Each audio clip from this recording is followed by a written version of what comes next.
আচ্ছা বলুন দেখি, বাংলা ভাষায় লেখা প্রথম উপন্যাসের নাম কি? যদি বলেন বঙ্কিমের দুর্গেশ নন্দিনী অথবা টেকচাঁদ ঠাকুরের আলালের ঘরে দুলাল, তাহলে বলবো যে দুর্গেশ নন্দিনী লেখা হয়েছিল 1865 সালে, আর আলালের ঘরে দুলাল লেখা হয়েছিল তারও 7 বছর আগে 1858 সালে। কিন্তু এগুলো একটাও প্রথম বাংলা উপন্যাস নয়।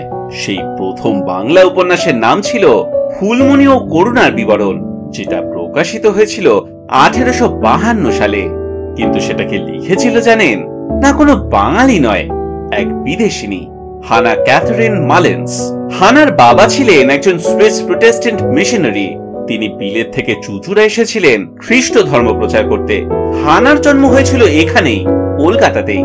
বড় হয়েছিলেন ভবানীপুরে। নিজের আয়া এবং অন্যান্য ভৃত্যস্থানীয় লোকজনের থেকে বাংলা শিখে এই ভাষার উপর বেশ ভালোই দখল ছিল তার। মাত্র 26 বছর বয়সে এই ফুলমণি ও করুণার বিবরণ লিখে তিনি হয়ে উঠেছিলেন প্রথম বাংলা ঔপন্যাসিক।